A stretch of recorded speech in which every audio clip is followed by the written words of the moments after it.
Hey, what is going on, guys? This is the SS Ultimate Goku, back with another video.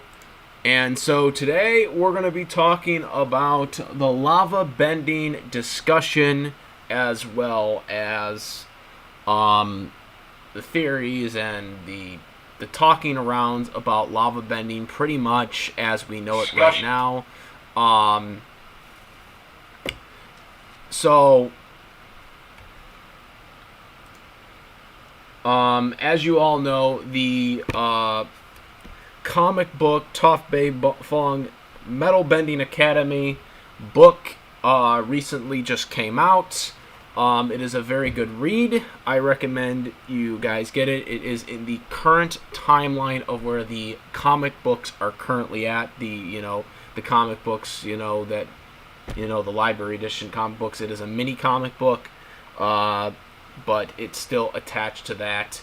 There are other comic books that are being released for this, mini one, but they are in between the anime series.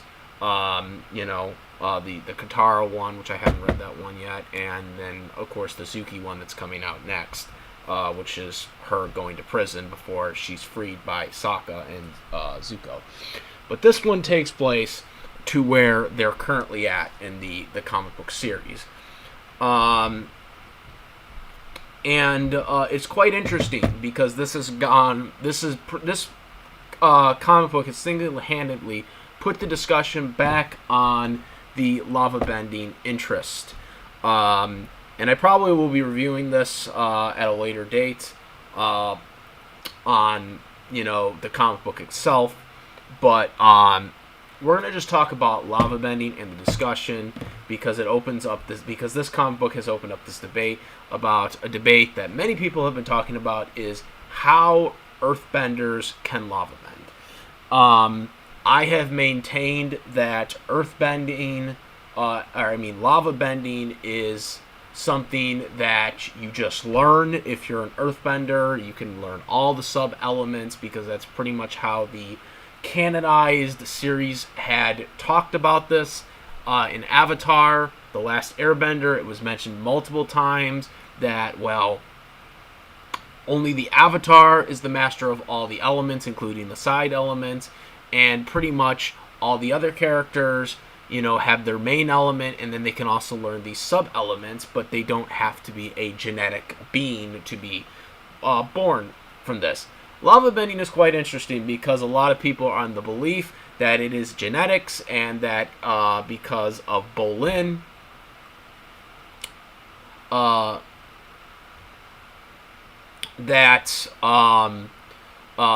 their family, his mom and his father, were both earthbenders and firebenders. And because of that, it makes Bolin a lava bender because of genetics.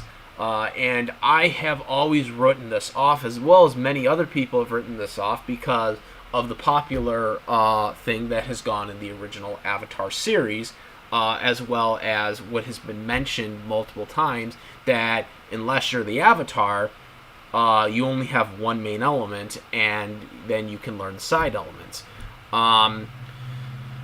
So, with the new comic book, spoilers if you haven't read it, because we are going to go over spoilers, so spoiler warning. So we're going to talk about it right now, so you've been warned. In this comic book, they introduced a new character named Sun, and Sun is a lava bender that can't control his abilities. I'm sorry, yes, him. I actually thought it was a she at first. Not gonna lie, the way it was animated or way it was drawn, until they said she was a he. So Sun was introduced, and there was interesting dialogue that was mentioned in this series, and we're gonna just show you this right here. You should care. My name is Sun. Remember that. And Toph did look impressed by this. So in this, basically,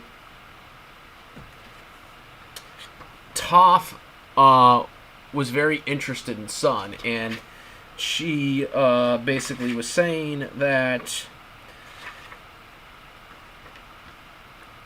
her ability...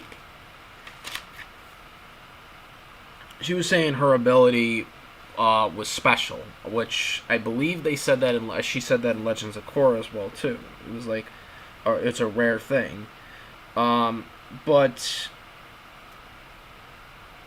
a lot of people have now come to the conclusion that this has to be genetic because of with some of the stuff Toph had said about lava bending in this comic book, and I'm not really convinced yet of this because of a couple things that I'm going to go over.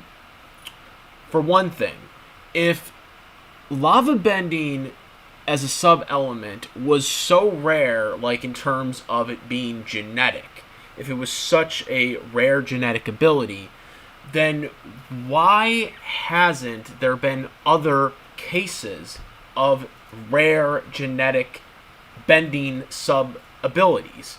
Sand bending is something you can naturally learn. If you're an earthbender. Metal bending, obviously, Toph created that. She didn't genetically learn how to be a metal bender. She naturally learned it from hard work and dedication. And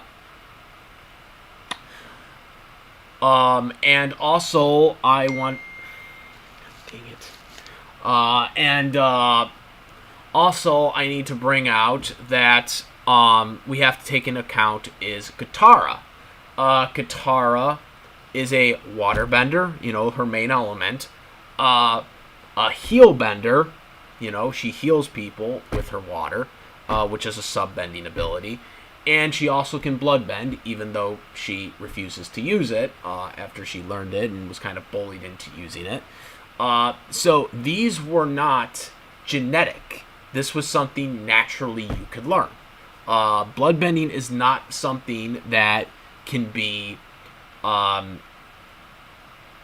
is not something that's genetic. It's something that you can learn from hard work and determination if you really want to. That is how it was developed to begin with.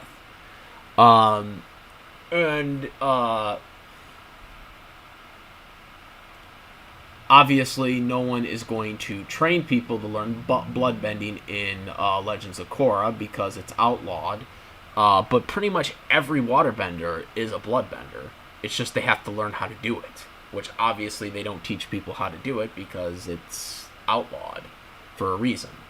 But the point is it's genetic. It's not genetic. It's not genetic. And also, let's go also to that even further. Toph Beifong and Katara's mother and father were non-benders. Okay, they were non-benders. Okay, yet they managed to be the greatest waterbender and the greatest earthbender, out of everyone. And yet their direct family lines were non-benders. So like I said, I don't think this is a genetic thing, because it's like, if it's a genetic thing, then how come Toph is an earthbender? How come Katara is a waterbender?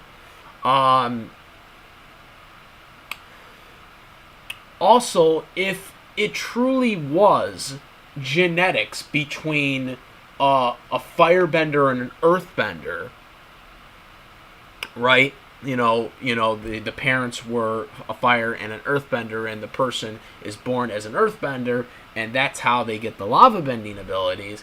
Then how come a firebender can't learn lava bending? Like, how come Mako couldn't learn how to lava bend? You know what I mean? Like, if you're gonna say it's a mixture of fire and earth, then why can't a firebender learn it? Because people are saying, well, it's a sub-element of earthbending. Yes, it's a sub-element of earthbending, but if you need firebending element involved into the genetic to be able to earthbend, then that should go the same way for a firebender. You get what I'm saying? It doesn't make sense. It doesn't make sense. Like, and why is it just lava bending that's genetic? Why is it not applied to anything else? Like, why isn't sand bending genetic? Why isn't that a mixture of brethren from earthbenders and fire and waterbenders? You get what I'm saying? Why isn't that a mixed brethren? Sand bending. That should be genetics, but it's not because Toph naturally learned it. And we all know she's not related to a waterbender.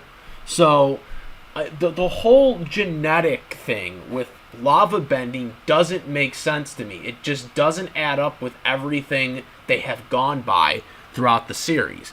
Mako should be then should be a lava bender then, because if it's a mixture of between earthbending and firebending, then it should be the same way for a firebender then, because obviously you can't do the lava bending without the fire genetic. Then you can't do the stuff with the earthbending then too. I think that's kind of an unfair advantage, that it's a rare ability that only someone that's a fire and an earthbender can learn. For an earthbender, that to me just doesn't add up. It just doesn't add up, and I'm still not convinced that is what they're going with, despite what has been said a little bit of tidbit in this comic book. We also still don't know what Gazan, where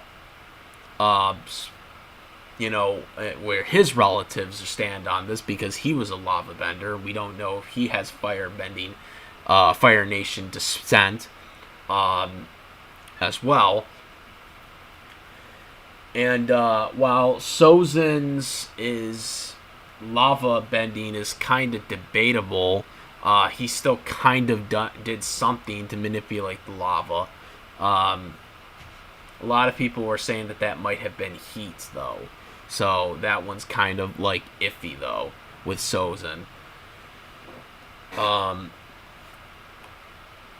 But then everyone else that lava bend besides Gazan and Bolin, besides the Sun character, was avatars, so it doesn't matter because avatars can naturally learn it, which makes me wonder why Avatar Aang hasn't learned it, because we know he never learned metal bending, because they said that Korra was the first avatar to learn it, which means she never taught, or which means Toph never taught Aang how to metal bend, which kind of sucks. Then again, he wasn't the best earthbender, as Toph said that his earthbending could still use work right before he took on Fire Lord Ozai. So that could have been the reason.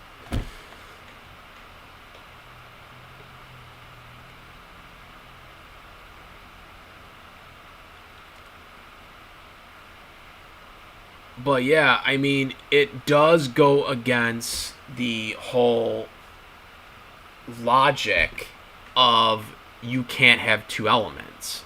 And it also goes against the whole idea. I mean, again, if that was the case, then how come genetics hasn't come through for all these other people? How come when Katara and Aang had their first kid, how come it was a non-bender? Which, yes, he did learn, spoiler, airbending later on, but that was due to the fact that Korra left the spirit world open, and then that led to airbenders being recreated, from the current non-bending people at random.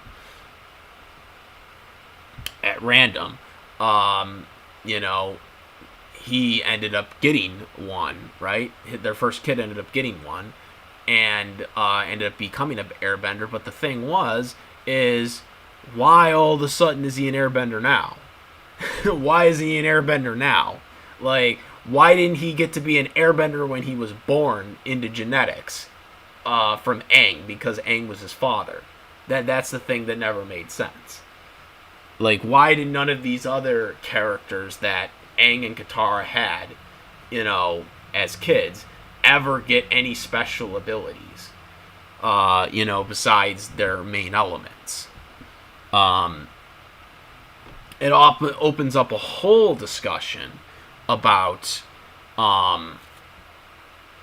the whole canon, because the Lion Turtle says you can only have one element, but yet if you're born into a special brethren for earth and fire, you can magically get lava bending, but no other elements can do this.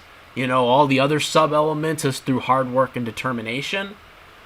To me, I just think that's not really fair. And even in this comic book, Toph has said, and Sun acknowledged, that lava bending was not created by him. Like, he was not the first person to do it. It was not invented by him. So they're already stating in this that this was not possible. That Sun did not create this. By the way, as a sub note, no, I do not think Sun is Su-In's kid, by the way. At least at this time. That's another thing that's being discussed now, but I know there is similar stuff, but I can't see it because it doesn't even look like it. But he doesn't even look like Su-In, and that's opens up another discussion: is why is Su-In not a lava bender then, but is a metal bender? So I don't believe that either. But that was something else that was being discussed as well that I heard. But that's just kind of a little sub note. I could address that later on in another video, but if people are interested. But Toph said it's a rare talent. But and here she said special, but in Katara, in chorus, she said rare talent.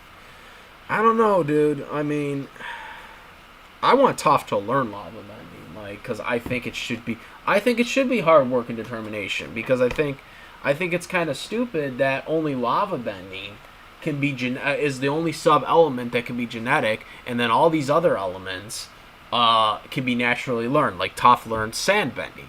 Toph learned obviously she learned earth bending easily. She invented metal bending. Anybody that's an earthbender can learn metal bending, as long as they, train hard and learn how to do it and listen to Toph.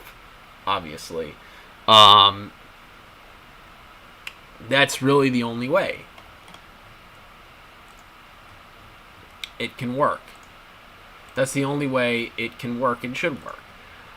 So I am not on that camp,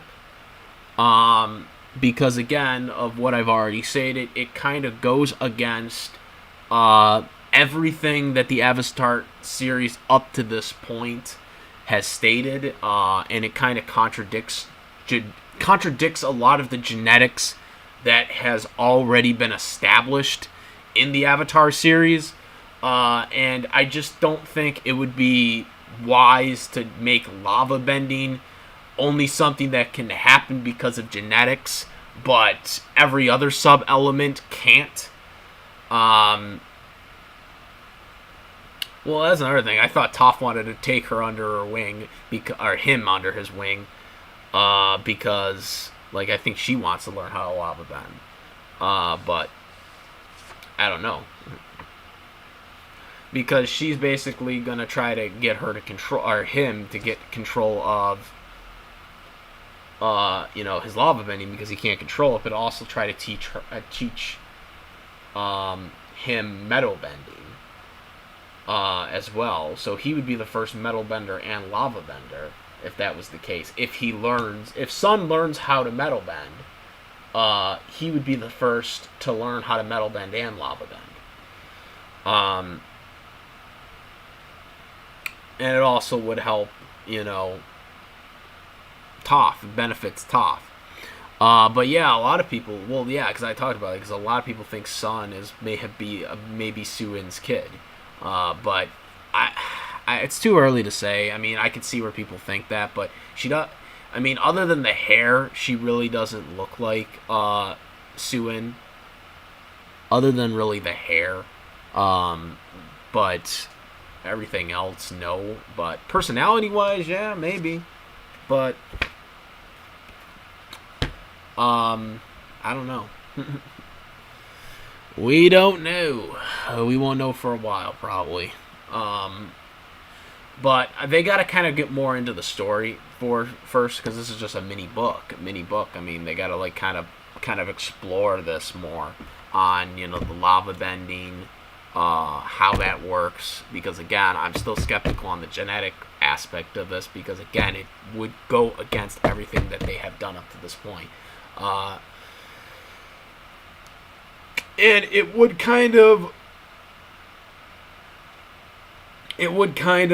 defeat the purpose of, you can only have one element even if you're interbreeding. You can only have one element unless you're the Avatar. I mean, that was kind of how it was all stated, is like, interbreeding doesn't matter, you only get one element.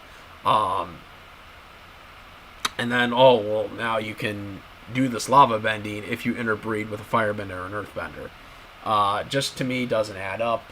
Let me know what you guys think. What do you guys think about this? Do you actually think it's interbreed genetics, or are you still skeptical about this lava bending being genetic? I really want Toph to learn lava bending, but we'll see what happens.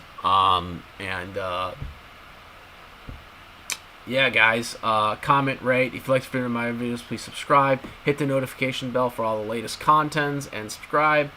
And again, comment down. Let me know what you guys think about this topic. That is it. I'm the SS Ultimate Goku. I'm out of here. Peace.